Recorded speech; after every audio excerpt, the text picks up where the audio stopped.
terkasih, selamat berjumpa kembali dalam Renungan Provinsi MIC Indonesia. Senang sekali saya bisa menjumpai Anda dalam edisi pada kesempatan ini. Istimewa bacaan Injil hari ini merupakan kelanjutan dari bacaan pada hari kemarin, di mana pada hari yang kemarin kita mendengarkan bacaan Yesus berpolemik dengan para pemuka agama Yahudi, ahli-ahli Taurat dan orang-orang Farisi yang mempertanyakan tindakan Yesus yang bergaul dengan orang-orang berdosa.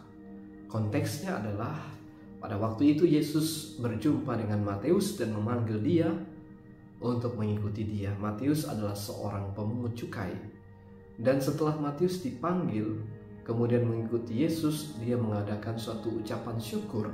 Dia mengadakan pesta bersama dengan sahabat-sahabatnya. Jadi kemudian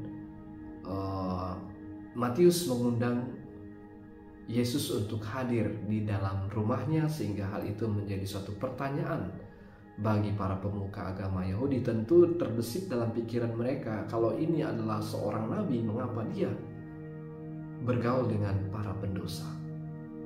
Tetapi yang menarik adalah Yesus kemudian merespon dan memberikan jawaban bahwa aku datang bukan untuk memanggil orang benar, melainkan orang berdosa.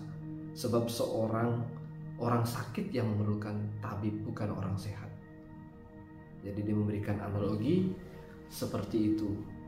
Kemudian hari ini kita mendengarkan lagi dari bacaan Injil Matius bab 9 ayat 14 sampai 17, di mana para murid Yohanes Pembaptis datang kepada Yesus dan bertanya, mengapa mereka dan orang-orang Farisi berpuasa sementara murid-murid Yesus sendiri tidak berpuasa?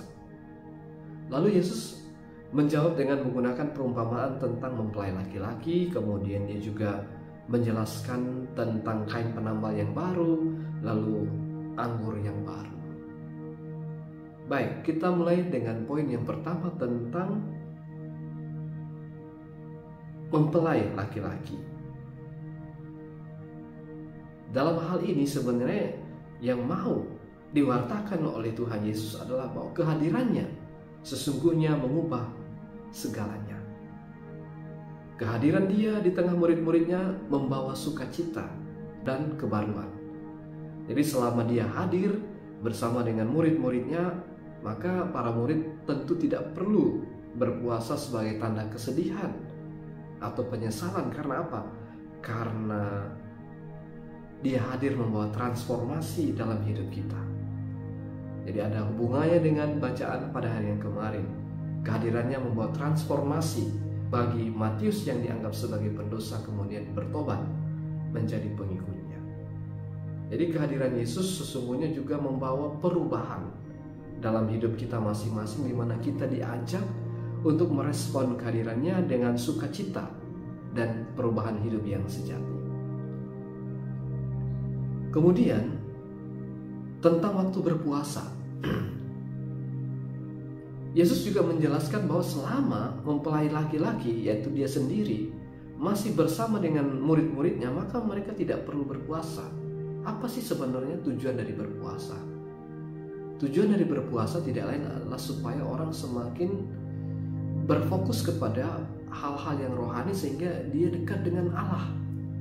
Nah, pada waktu itu konteksnya adalah para murid-murid ini kan ada bersama-sama dengan Allah.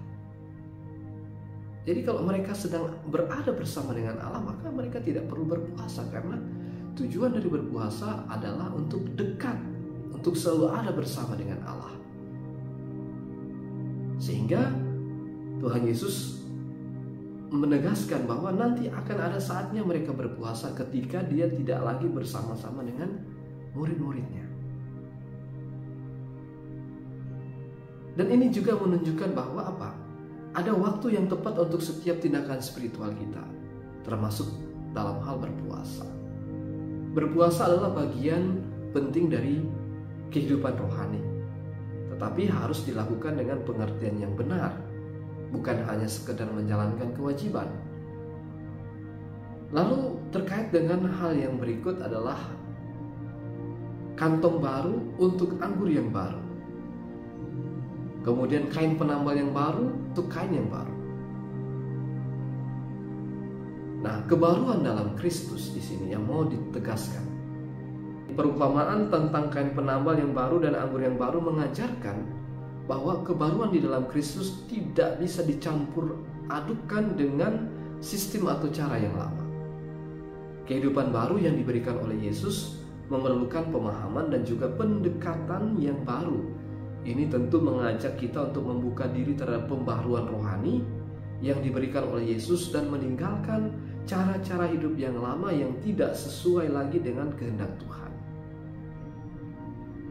Nah, kemudian poin yang terakhir adalah kesiapan untuk berubah. Jadi Yesus menantang para murid pendengar atau pendengarnya untuk siap menerima perubahan yang dia bawa. Perubahan ini bukan hanya dalam tindakan lahiriah seperti berpuasa, tetapi lebih dalam lagi, yaitu perubahan hati dan pemikiran.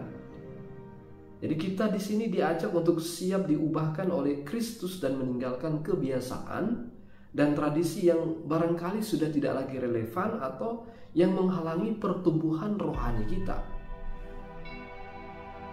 Nah, Bapak Ibu, saudara-saudari jemaat beriman yang terkasih, akhirnya permenungan pada hari ini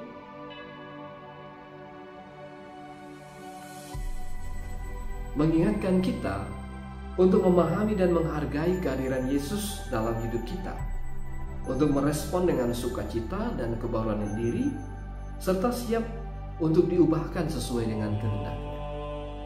Kita juga diajak untuk melakukan tindakan spiritual seperti puasa dengan pengertian yang tepat, pada waktu yang tepat, dan sesuai dengan tuntunan dari Roh Kudus itu sendiri.